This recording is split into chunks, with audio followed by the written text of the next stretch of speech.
This is Under the Mistletoe Mishap, Christmas Tree, Pennsylvania Sweet Holiday Romcom Short Read, Book 3. Written by Jessie Gussman. Performed by Jay Dyess. Episode 2. Chapter 6. Samuel. She turned me down. I guess it's not that I can't believe it so much as I don't want to. I suppose the words that came out of my mouth on the spur of the moment were words I wanted to be true. It's on the tip of my tongue to tell her that rather than being in a fake relationship, we could make it real. But she's already turned me down once. I guess I don't want to put myself out there only to be slapped down again. That wasn't fair. She didn't slap me down, but she did decline my offer, and I think most men have much more fragile egos than what women realize. All right then, I guess we'll just tell everyone that I lied, because that's the truth. She bites her tongue, obviously not wanting to say that either. That makes me feel a little better, although I'm already admiring her because she didn't want to lie. She doesn't want to complicate her life with stuff like that, and there's a big part of me that admires that. After all, she knows who I am, and I haven't met too many people who would turn down having a relationship with me, even a fake one. Just being associated with me usually helps people in a huge way. But she wasn't interested in that or my money. Like I said, I admire and respect that. I don't want to make you look bad, she says, looking up at me with a worried expression. It's the truth. I shrug. I don't really want it to be out there, but the fact of the matter is, I lied. Sure, it was to protect her, but it was still a lie. Sometimes just because something is the truth doesn't mean we have to say it. In fact, I think a lot of times we say things that are better left unsaid. They don't help anyone, they certainly don't encourage or uplift anyone, and silence is often the best answer. I like this too. As bubbly and sweet as she seems, as much as I think of her as a ray of sunshine, she's not so verbose that she feels the need to spill everything about everyone, and I definitely like that. I guess we don't have to say anything, I say. That's not hard for me. I don't typically say more than necessary, and sometimes I've been accused of saying less, especially by previous girlfriends. They think I'm cold. Her brows come down, and I get the feeling she wants to defend me. But she presses her lips together and says, "All right. We just won't talk about any kind of relationship that we might or might not have." I nod. It doesn't seem like the best solution, but I suppose when a person lies, it makes things difficult when they have to try to get out of it without lying anymore. So I deserve this. She is being as gracious to me as she possibly can, and I do appreciate it. She gives me a wave and says, "I guess I better go mingle a bit." I nod and then pull my phone out of my pocket. I don't want to walk away. It's almost like I can't stop myself from wanting to be with her. I swipe my phone on and pull up the texting app. I know I'm in the middle of a party and I should let business go until tomorrow, but I don't want to miss this opportunity. I know I'm not going to forget, but I want to get it done. I pull up my personal secretary and send her a simple text. Lucy Sims is coordinating the gala for the community next week. I want her to report directly to me for everything. There. Maybe I won't have a relationship with her, but I will definitely have contact, and I'm not exactly charming, and I'm not sure what I'm hoping to accomplish by this. I just know that I want to spend more time with her. I've admired her for years, but maybe it was the kiss. Or, more likely, As much as I loved it and have never had anything like it, I think it's more the character she displays. Like when given the opportunity to lie, she refused. I walk slowly back out to the ballroom as my phone chimes. I'll see to it in the morning. Donna has been my secretary for years, and she is very efficient. She's used to my any time of the day texts, and I know I can count on her to get this done. I will be talking to Lucy tomorrow. That thought almost makes me smile. That kiss did not look fake, and with that smile on your face, I'm feeling like my gut is right. My brother Daniel comes up to me and slaps my back. Daniel and I might have been slightly competitive when we were younger, mostly because of me, because he's as easygoing as a person can get. But today, I consider him my best friend. He's everything I'm not, and our opposite personalities mesh well together. But I don't care for what he said, not because it's not true, but because I don't want the whole world to know how I feel. I wouldn't trust your gut if I were you, I say easily, not allowing him to ruffle me. You realize that's Allison's best friend you were swapping tonsils with, right? Daniel says, and I try not to cringe at his crude description of what was by far the best kiss of my life. I lift my shoulder, making sure my whole posture screams totally casual and in control. She was the one under the mistletoe with me, so that's what happens. I look around the room and find Amber, the girl that Daniel is here with, over on the other side, talking to several other ladies. You and Amber seem pretty cozy, I say, just to take the heat off me. My brother isn't fooled. I always thought you and Lucy would be perfect together, the way you and I are. She's different from me, of course, but you know how we work together really well with our different personalities? That's you and Lucy. I don't have a chance to say anything because Daniel slaps my back again and says, But you're right about Amber and me. My gut says she's the one. I want to warn him about trusting his gut again, except I think he might be right. He and Amber are perfect together, and I'm happy for him. He's always been pretty easygoing, but it's been a long time since I've seen him this happy. He grins again and walks off, and I stand in the corner, quiet, alone, thinking.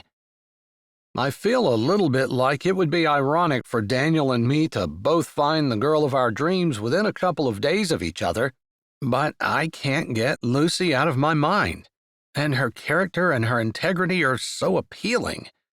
There's only one small problem. She doesn't seem to feel the same way about me.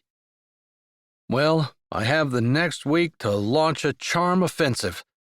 I probably should talk to Daniel about that, because he knows far more about it than I do, but I didn't get to where I am in life by sitting back and sucking my thumb when I'm faced with something I'm not sure I know how to do. Finding the perfect person to spend the rest of my life with is far more important than any business decision I've ever made, and I'm not going to let this opportunity slip by. Chapter 7. Lucy. Oh my goodness, what about that kiss? Allison says as we meet up in a corner of the ballroom. Normally, I would be gushing over this house. We're best friends, but we don't spend time here. We hang out around town or at my place. This is her brother Daniel's home, and while I know that Allison spends a good bit of time here with him, it's not hers, or her family's necessarily, although Samuel is the one sponsoring this gala. Samuel is the one who kissed me. It was mistletoe, I say, shrugging my shoulders like it was no big deal. Lucy, I'm your best friend, and you just kissed my brother like you guys are seriously into each other. That wasn't a mistletoe peck. She gets quiet for a second, and then she says, "And I'm honestly a little hurt that you didn't tell me that you and Samuel were together. That was shocking." What do I say? Samuel and I agreed that we weren't going to talk about this, but I don't want her to think that I deliberately withheld information from her. I also don't want her to know that her brother lied about it. I sigh. I know this is going to be hard, but I also know the kind of person Allison is. She's going to understand. I'm not supposed to talk about it. Samuel and I agreed that we weren't going to discuss it. Even now? You guys just kissed under the mistletoe. It was very romantic. A romance movie-worthy kiss for sure. Allison swoons a little and puts her wrist to her forehead like the kiss really was that good. I don't know how it looked to bystanders, but it really was good for me. That's for sure. Samuel definitely knows how to kiss a person. The thought doesn't really make me happy, because I don't like the idea of him kissing other girls. But there's nothing between us, so there's no reason for me to feel possessive and jealous of him. That's ridiculous. Maybe Allison sees something on my face or in my smile. I can't believe you guys are keeping this from everyone. Well, you can't be keeping it long. He just announced. I put a hand up. I know. We just talked about it, and I promised him that I wouldn't comment. I hate doing this to my best friend. We talk about everything, but I can't go back on my word to Samuel. I should have thought a little harder before I gave it in the first place. I should have said that I needed to be able to talk to Allison, but once you talk to one person, it snowballs. And I know that, and I'm sure he probably does too.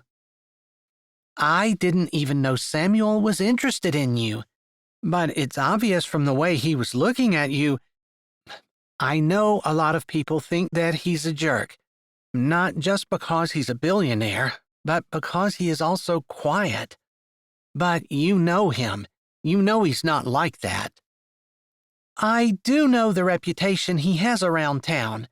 People do think he's all of the cliches that billionaires get saddled with.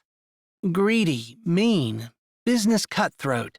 Not to mention he's quiet and an introvert, and he gets hit with all of those cliches as well. Snobby, unsociable, and self-centered. I know he's always been a really good brother to you, and every interaction and thing that I've seen him do over the years has been positive. He was always like that. Allison reminds me. I nod. I spent a good bit of time at her parents' house when we were growing up. Samuel was a lot older than Allison, and he was out of the house, but I still heard things the rest of the town might not have. Although negative things usually travel faster than the positive, and Samuel did do some things that I'm sure he wishes he could take back. Allison said that he came back to church and back to the Lord, and he changed after that. To me, that's the surest sign that something is real, when it elicits a change. I appreciate that about Samuel. So tell me about the gala planning. How's it coming? Allison says, and I appreciate that she's respecting that I can't talk about Samuel. I dive into it, talking about all the things I want to do in the morning. I haven't been able to come up here and make any plans, because everything was being set up for this. So everything is in place.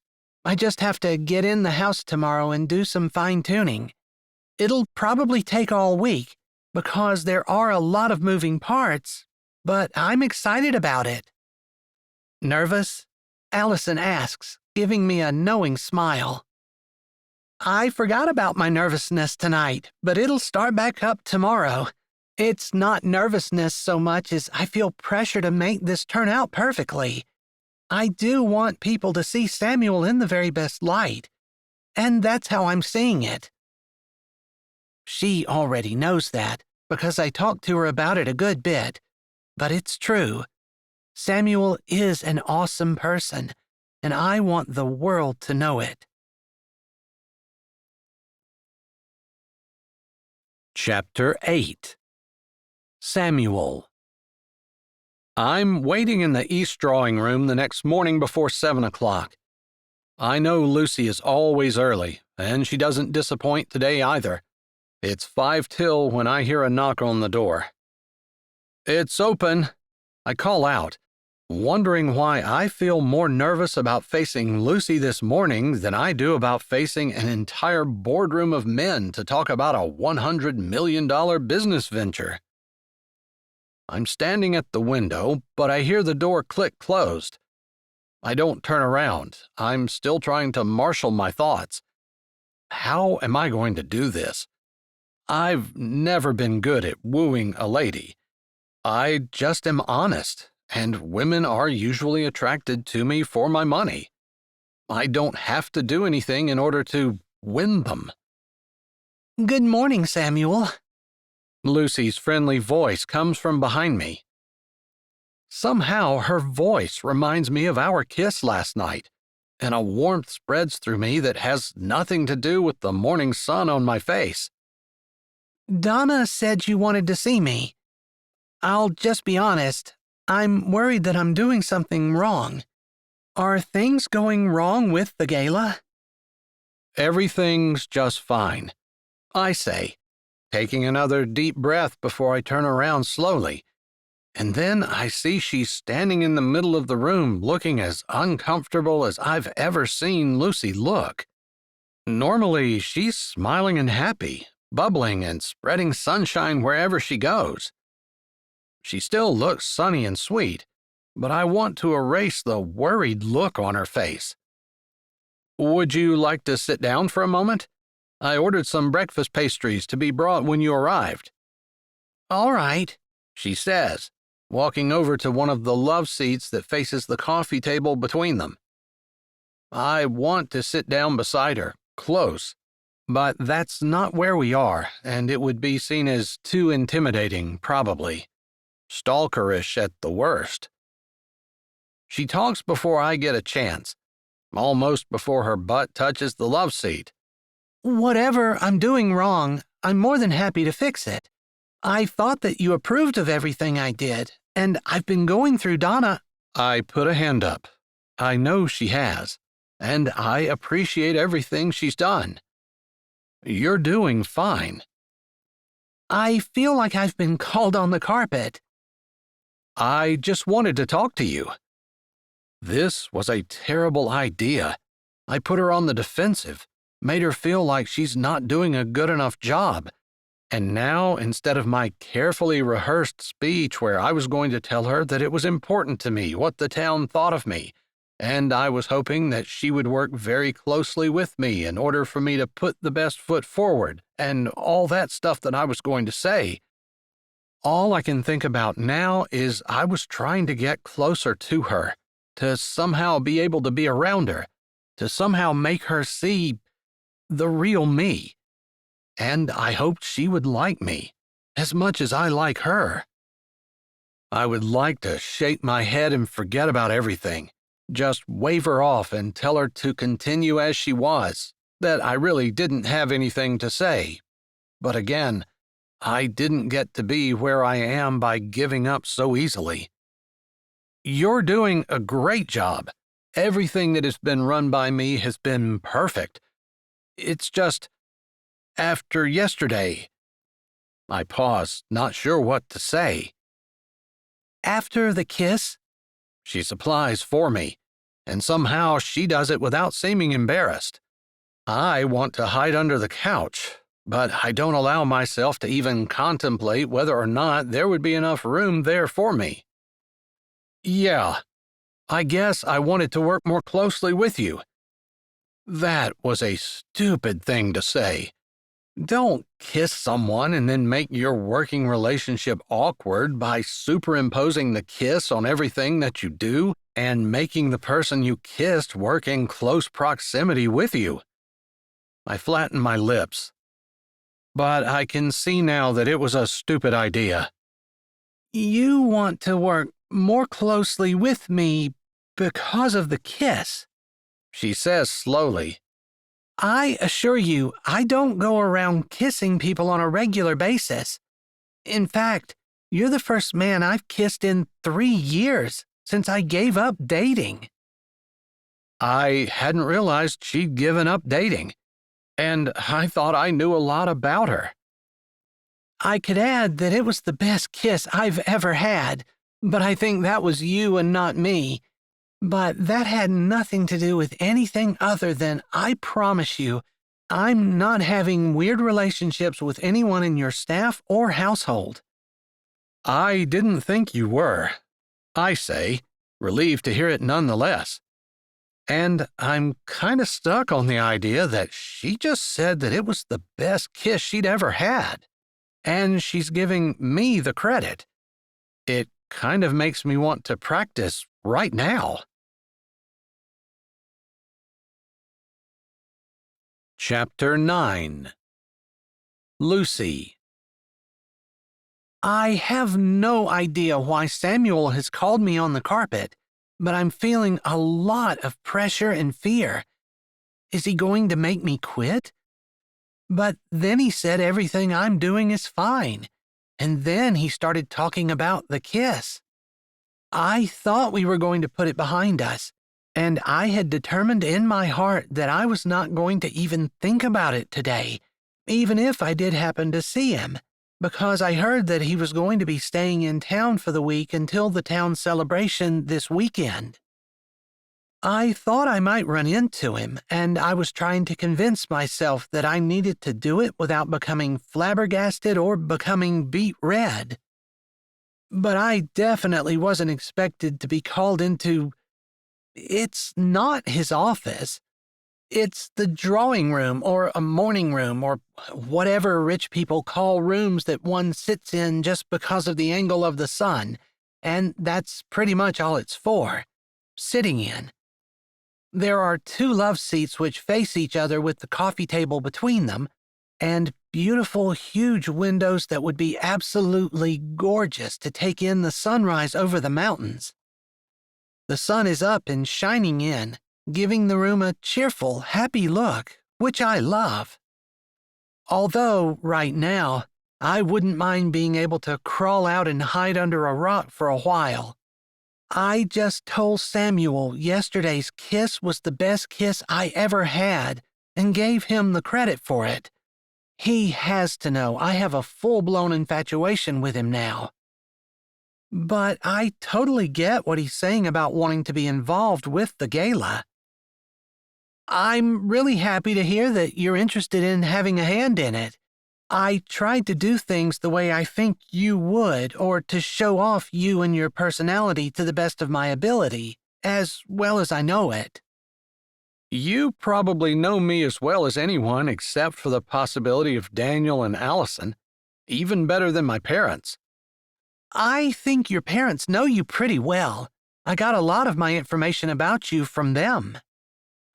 He looks taken aback and then a little worried, like they might have said unkind things. They're proud of you, so proud and thrilled that you changed from the way you used to do business. You heard about that? He says, coming over and sitting down on the edge of the opposite couch. I feel like we're going to be talking for a while, but then there's a knock on the door. Samuel shakes his head like he totally forgot there was food coming. I always rush out the door without eating, and I'm afraid my stomach is going to growl. I suck it in and remind it to behave itself and stay in its place and not embarrass me. Come on in, Samuel calls out. And then the door opens and a woman in a uniform brings a covered tray in. She sets it on the coffee table, curtsies, nods to us, and then leaves, closing the door behind her. The interruption seems to have given Samuel a little bit of his confidence back, and he pulls the lid off the tray. There are danishes, donuts, scones, and even what looks like cheesecake, as well as 2 steaming mugs of coffee. I wasn't sure how you took your coffee, so I told them to put sugar and creamer on the tray. With all those goodies, I probably better drink it black, I say, thinking that if I lived here all the time, I would probably be gaining a lot of weight. Everything looks so good, I'm not sure what to get, but Samuel encourages me to pick something, and so I do. So my parents told you that I didn't always have the best business practices, and I wasn't always as ethical as I should have been. Samuel's statement is flat, like he's already accepted the fact that I probably hate him. They also told me that about 8 years ago you came back to the Lord, that you completely changed the way you did business, and it became even more successful than it was before, and you also tried to make up for what you did wrong before. You can never go back and fix things. Not all the way, but I think it's the thought that counts. At least, that's the way I feel about it. I guess I feel like action is more important than thinking or words, but I suppose that shows our differences. We are different, I say, enjoying the delicious pastry that tastes a little bit like blueberry and a lot like cream cheese, only thicker and richer and so good. Someone told me that the reason opposites attract is because one person's weakness is another person's strength, and opposites work well together. That seems like such an odd statement coming from him, but I agree completely. I think that's true. I think that if you work with someone who's just like you, then things get overlooked. That might be part of the problem that we have in today's society, where we're absolutely opposed to thinking about hanging out with anyone who doesn't completely agree with us on politics or religion or whatever because we feel passionately about it and don't want to hear any disagreement on our stance. But a lot of times, disagreement is a good thing. We broaden our horizons, open up our views, and become better, well-rounded people when we allow in ideas and personalities that are not like us. Such wisdom in one so young, Samuel says, and I believe he's teasing me. I have to blink and do a double take before I see the twinkle in his eye. I grin. Thanks, that's what all the billionaires say. I wonder if I'm allowed to tease him, but he does the same thing I did, looks at me as though he's trying to figure out if I truly was teasing, blinks, and then a miracle happens, and his smile breaks out on his face. Is that so? Do all the billionaires kiss you too? Chapter 10. Samuel. I was trying to get away from the subject of our kiss, and until that unwelcome thought pops out of my mouth, we were finally breaking the ice and starting to have a conversation. Of course, I suppose if a person thinks about something so much, they can't help but talk about it. And that's what's going on with me. All I can seem to think about is that kiss, and that's all I want to talk about, too. But it didn't faze her or make her uncomfortable. If anything, Lucy smiles bigger. You're the only billionaire I've ever kissed. But if that kiss was anything to judge by, I should be kissing more. It was really nice. Her tone kind of lowers and is soft on those last two words, and I believe she really means it. Does this mean she likes me too? I have no idea, and I'm not very good at beating around the bush. I guess I worked so hard from the time I graduated from high school, even before, until now, trying to be a success, to grow my business. Not just because I enjoyed earning money, but because I enjoy finding a challenge and meeting it and becoming victorious. It's almost an addiction. She nods, and this isn't news to her. She is best friends with my little sister, after all. I suppose what I'm saying is, I don't have much experience in relationships. The only ones I had are with girls who were after me for my money, and I didn't really have to put much effort into them. Of course, that's probably why they blew up in my face, and I ended up surprised, since I hadn't put much effort into them. Okay, She says, and I'm guessing she's probably wondering why I'm talking about this. I guess I'm wondering the same thing, except I want to be honest with her. That's a long, roundabout way of saying I enjoyed that kiss too, but I don't know how to follow it up. This was the only thing I could think of, by asking for you to work with me, which seems to be the exact opposite of what a normal person would have done. I should be putting more distance between us at work, not drawing closer. She nods thoughtfully, as though she's not exactly sure what I'm saying, but I know she understands the part about working with someone that you're attracted to and trying to make sure you keep things above board. it's perfectly okay with me if you want to work closely with me. I don't really want to repeat the kiss, though, She says, looking at me carefully. That is a blow to my heart. I don't just want to repeat it. I want to wake up every morning to it and go to bed every night to her kiss. And how I've gone from having my eyes opened about my little sister's best friend to wanting to marry her, I'm not sure. But it seems like a natural leap, at least to my logical brain. If I want to be with someone, I don't want to beat around the bush about it. Can I ask why? I finally say, knowing I sound hesitant and unsure, but this is shaky ground for me. I am completely out of my element and not sure where to go next. I want more, not less. Her lips press closed, and then one pulls back. She looks down at her plate and puts a finger on the edge, tracing it. Her hands look like working hands, with short nails and calluses. They look capable, like she can take something and make it beautiful with her hands. I'm a little fascinated by them, and I stare at her hands as she speaks. I've never been the kind of girl who just goes around kissing anyone. I know we talked about that last night, and I don't want you to think that I am that kind of girl. I know you. I don't think that way. I know the kind of girl you are. You do? She asks, sounding like she doesn't believe it.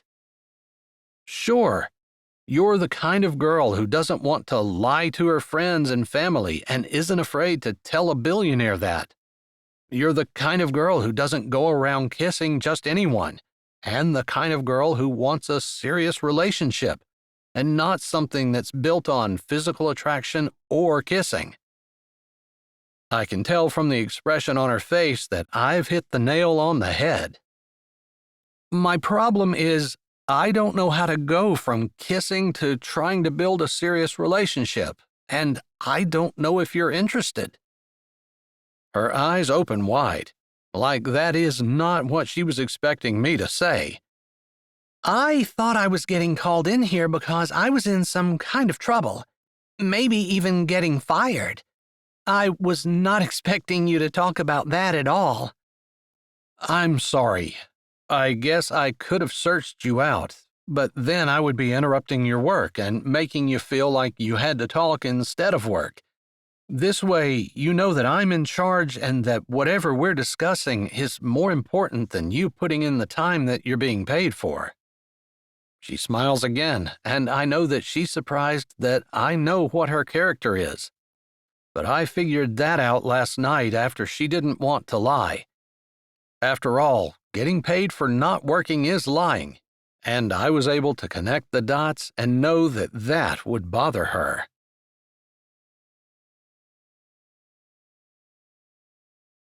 Hi, this is Jay, and thanks for listening.